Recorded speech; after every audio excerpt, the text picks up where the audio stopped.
Good afternoon everyone. আজি class 10ৰ যিটো revision chapter আছিলে তাৰ যোনটো 3 নম্বৰ পাৰ্ট আছিলে তো সেইটো আমি ডিছকাছ কৰিম আৰু সেইটো আছিলে তোমালোকৰ কনগ্ৰুৱেন্স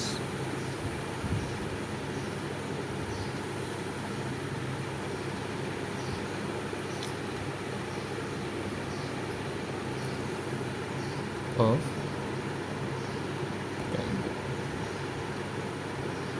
ঠিক আছে, মানে কি অসমীয়াত ক'লে হ'ব সৰ্বাংগ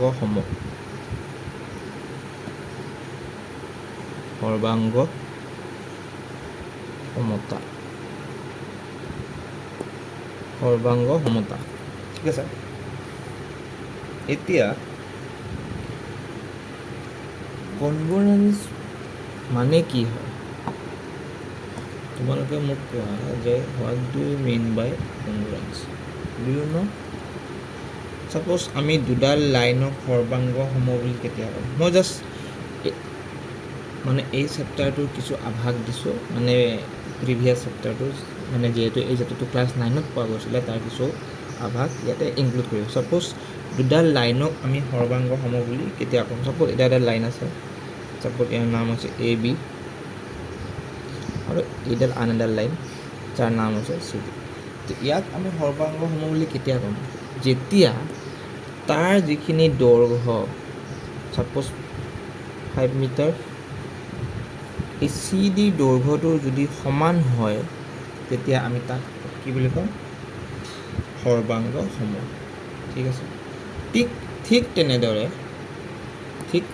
ছাপ'জ এইটো এটা কোণ আছে, ছাপ'জ এই কোণটো 30 ডিগ্ৰী, এই কোণটো suppose A B C, next suppose C D suppose এইটো তোমাৰ ই ডি এফ। যদি এই দুইটা কোণ সমান হয়, আমি তাক কি ক'ম? যে এই কোণ দুটা সৰ্বাংগ সম। ঠিক আছে।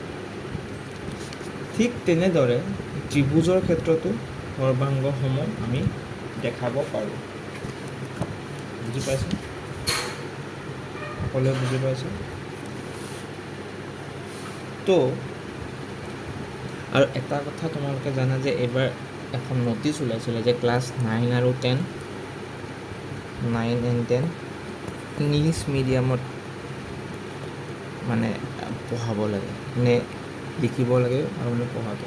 তো এইটো কিমান এপ্লিকেবল হ'ব সেইটো মই গম নাপাওঁ, কিন্তু এখন ন'টিচ দেখিছিলোঁ, তো সেইটো কাৰণে কৈ দিছোঁ। তো তোমালোকে অসমীয়াৰ লগতে কিছু ইংলিছ টাৰ্মো জনাটো দৰকাৰী। ঠিক আছে। তো প্ৰথমটো আমাক দিয়া থাকিব কি? এছ এ এছ, মানে ইংৰাজীত লিখিলে ছাইড এংগেল ছাইড। ঠিক আছে। অসমীয়াত লিখিলে বাহু কোণ বাহু। এতিয়া ইয়াৰ যোনটো থিয়ৰাম আছে, থিয়ৰামটো মই তোমালোকক লিখি দিছোঁ, তোমালোকে লিখি ল'বা। অসমীয়াতে লিখি দিম, অসমীয়া তোমালোকৰ বুকত পাই যাবা, ষ্টিল মই ইংলিছত প্ৰথমতে লিখি দিছোঁ। থিয়ৰামটো কৈছে যে two ট্ৰেংগল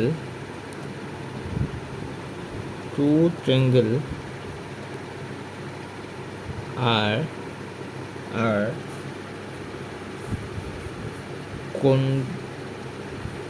congruent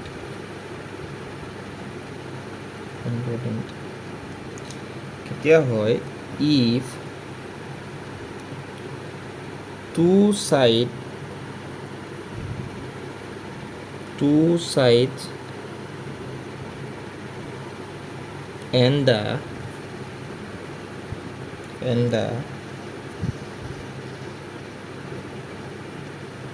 including angle of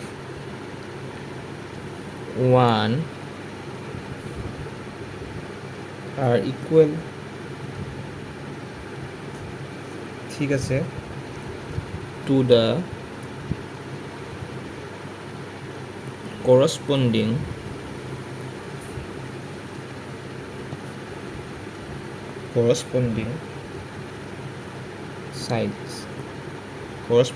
sides in the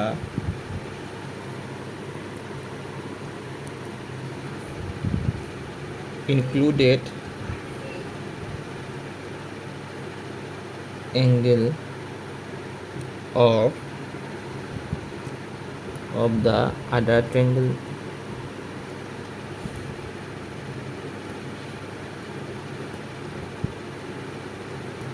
বুজি পাইছানে কি লিখা গৈছে?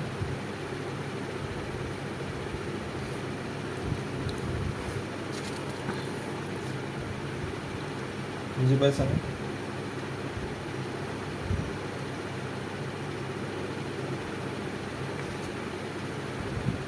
চোৱা কি কৈছে, এবাৰ মই তোমালোকক মাতি দিছোঁ যে দুটা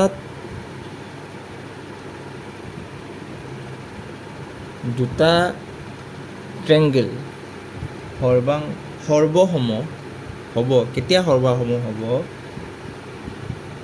if two side and the including angle, suppose দুটা ছাইডৰ ইনক্লুডিং এংগলটো of one are equal to the corresponding side and the including angle of the other triangle. মানে কি কৈছে চোৱা, মই তোমাক চিম্পল ভাষাত বুজাই দিছোঁ। ছাপ'জ এইটো এটা আমাৰ ট্ৰেংগল আছে। ছাপ'জ এইটো এ বি চি, এইটো আন এটা ট্ৰেংগল আছে যাৰ নাম হৈছে ডি ই এফ, ঠিক আছে। এতিয়া এই দুটা ট্ৰেংগল দিয়া আছে। কেনেকৈ দিয়া আছে যে এ বি সমান ডি ই, এইডাল সমান এইডাল, ঠিক আছে। তাৰপিছত এ চি সমান ডি এফ, এডাল সমান এডাল।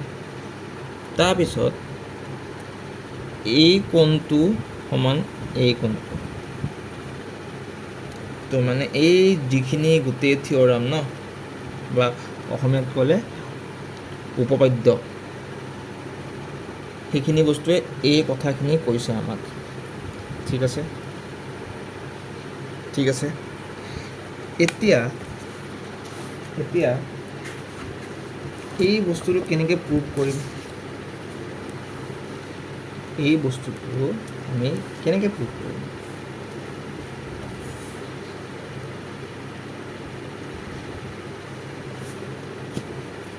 ঠিক আছে, এতিয়া চাবা কেনেকৈ প্ৰুভ কৰিম।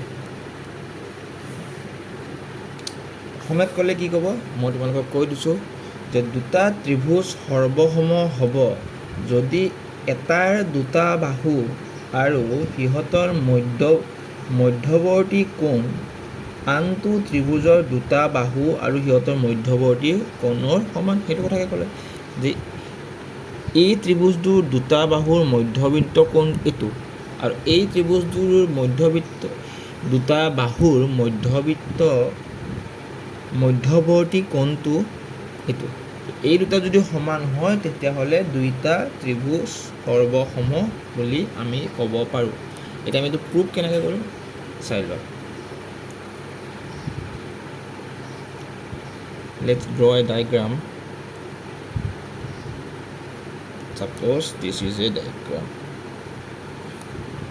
মই লিখিনিটো তোমালোকক ডাইৰেক্ট বুকৰ পৰা লিখিব পাৰিবা। মই জাষ্ট তোমালোকক বুজাই দিছোঁ কেনেকৈ হয় বস্তুটো, ঠিক আছে।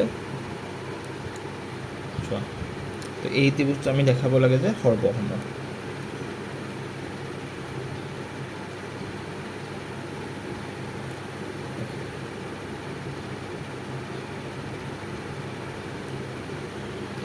তো ত্ৰিভুজটো লক্ষ্য কৰা, লক্ষ্য কৰিলে আমি দেখা পাম যে ত্ৰিভুজ এ অ' বি এটা ত্ৰিভুজ, ঠিক আছে, আৰু সাপোজ ত্ৰিভুজ চি অ' ডি আন এটা ত্ৰিভুজ, এইটো এটা ত্ৰিভুজ, এইটো এটা ত্ৰিভুজ, ঠিক আছে। হ'ল তো অ' এ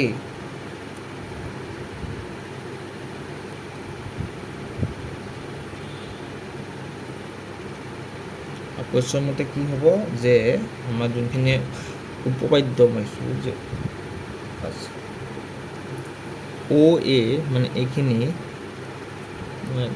গ্ৰীণটো লিখিছোঁ যে অ' এ সমান এইখিনি সমান অ' ডি,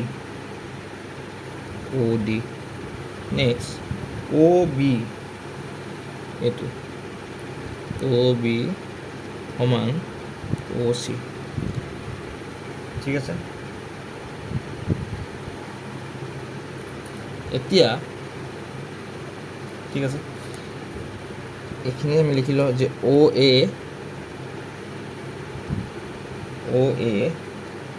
ইজুকেল টু অ' এ ইজুকেল টু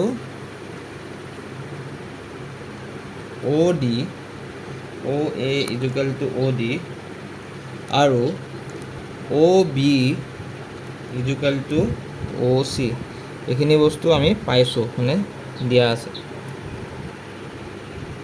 ঠিক আছে। তাৰপিছত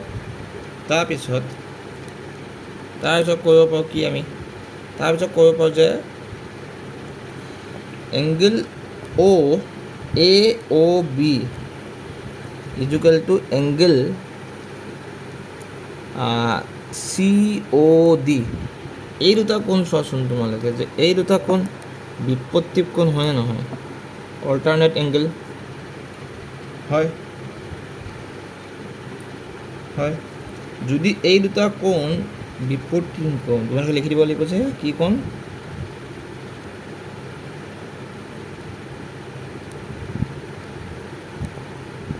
বিপত্তিক কোণ, ইংৰাজীত ক'লে অল্টাৰনেট এংগল, ঠিক আছে। যদি অল্টাৰনেট এংগল হয় তেতিয়াহ'লে আমি লিখিব পাৰোঁ যে কি এই দুটা কোণ সমান যদি লিখিব পাৰোঁ, আমি এইটো প্ৰুফ হৈ গ'ল যে দিয়াৰ for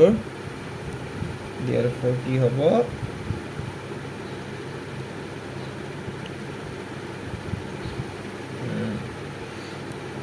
ট্ৰেংগল A O' B সৰ্বসম ট্ৰেংগল C O' D, কোনটো চৰ্তৰ মতে হ'ল আমাৰ বাহু কোণ বাহু এছ এ এছ, যদি এই দুটা বাহু ত্ৰিভুজ সৰ্বসম হয়,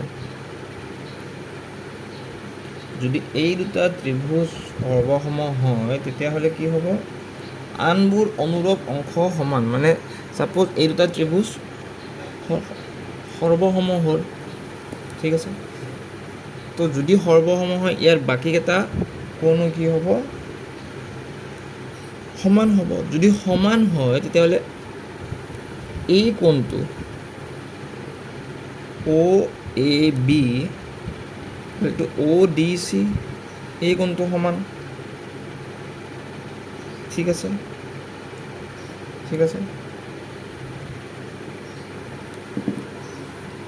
কাৰণ এই দুটা কি হ'ব, একান্তৰ কোণ হ'ব। যদি আমি ইডালক ট্ৰেন্সভাৰ্চ বুলি ধৰোঁ, মানে তোমাৰ ছেদক বুলি ধৰোঁ, তো এই দুটা কি হ'ব, একান্তৰ কোণ, ঠিক আছে। যদি একান্তৰ কোণ হয় আমি লিখিব পাৰোঁ যে এ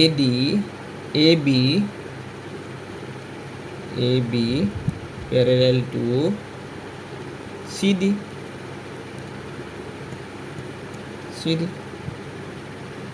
বুজি পালা, এইটো হৈছে প্ৰথম উপপাদ্য বা প্ৰথম থিয়ৰাম। বুজি পাইছা?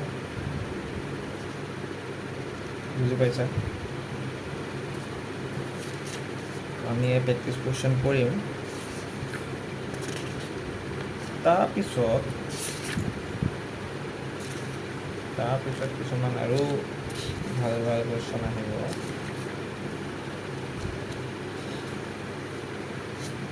তাৰপিছত আহিব তো আজি আমি এটা উপপাদ্যই কৰিলোঁ। তাৰ এটা এক্সাম্পল এটা মই তোমালোকক দেখাই দিওঁ। চাপোজ এক্সাম্পল এটা দেখাই দিওঁ, আমি নেক্সট ক্লাছত আৰু কণ্টিনিউ কৰিম। ঠিক আছে?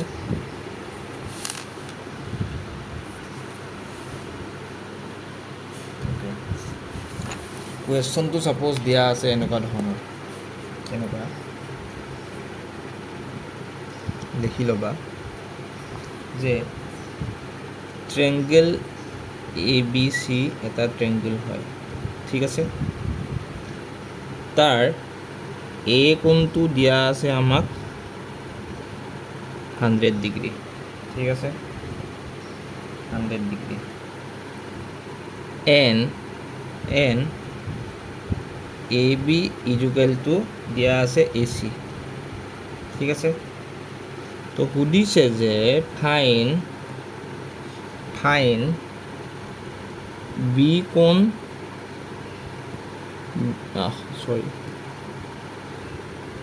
বি কোণটো কিমান হ'ব সুধিছে আৰু চি কোণটো কিমান হ'ব সুধিছে। মই জাষ্ট তোমালোকক এটা এক্সাম্পল দেখাইছোঁ। চোৱা, এতিয়া এনেকুৱা কুৱেশ্যনত লিখিব লাগে, বাট মই তোমাক লিখাটো মই তোমাক দিয়া নাই। মই জাষ্ট তোমালোকক ছল্ভ কৰি দিছোঁ যে ছাপ'জ ABC এটা আমাৰ কি হ'ল ট্ৰেংগল, ABC এটা ট্ৰেংগল হ'ল। ঠিক আছে? য'ত এংগল এইটো হৈছে 100। ঠিক আছে? আৰু কি কৈছে যে এডাল বাহু AB বাহু সমান AC বাহু। ঠিক আছে? আমি এইকেইটা ধৰি লৈছোঁ যে এইকেইটা কোণ হৈছে X। ঠিক আছে? আৰু এইটো হৈছে ছাপ'জ Y কোণ। ঠিক আছে? কিন্তু যিহেতু AB সমান AC হয়, যদি এটা ত্ৰিভুজৰ দুডাল বাহু সমান, সেই বাহু দুডালে মানে কি angle opposite to equal side, angle equal to opposite side are equal. তো এই দুডাল বাহু যিহেতু ইকুৱেল, তো ইয়াৰ কোণ কেইটাও কি হ'ব ইকুৱেল হ'ব। তো চাপ'জ এইটো X ইকুৱেল টু Y, মানে আমি Xৰ জেগাত Y লিখিব। ঠিক আছে? তো যদি এইটো বস্তু আমি লিখিবই পাৰোঁ, আমি ডাইৰেক্টলি ছল্ভ কৰিব পাৰিম। কেনেকৈ পাৰিম? এটা ত্ৰিভুজৰ গোটেইকেইটা কোণৰ সমষ্টি কিমান 180 ডিগ্ৰী। তো আমি এই কোণটোতো জানোৱে 100, আৰু ছাপ'জ ইয়াৰ X আৰু Y, আমি Yৰ জেগাতো X লিখিব পাৰোঁ, ইকুৱেল টু 180 ডিগ্ৰী। ঠিক আছে? তো কি হ'ল 2x ইকুৱেল টু 180 মাইনাছ 100। ঠিক আছে? তো X ইকুৱেল টু হ'ব 40, মানে কোণ Xটো হ'ব 40 আৰু কোণ Yটো হ'ব 40। বুজি পালা? এইটো কিয় হ'ল বুজি পালা? এইটো যে লিখিলোঁ, কিয় লিখিলোঁ বুজি পালা? ইয়াৰ কনচেপ্টটো লিখি দিছোঁ মই ইয়াতে, যে যিহেতু angle opposite to equal side, সমান বাহুৰ কোণবিলাকো কি হয় সমান হয়। আৰ ঠিক আছে? বুজি পাইছা? বুজি পাইছা আমি নেক্সট ক্লাছত আৰু ডিছকাছ কৰিম আজিলৈ মানে নেক্সট ক্লাছত আকৌ লগ পাম যেতিয়ালৈকে study well and thank U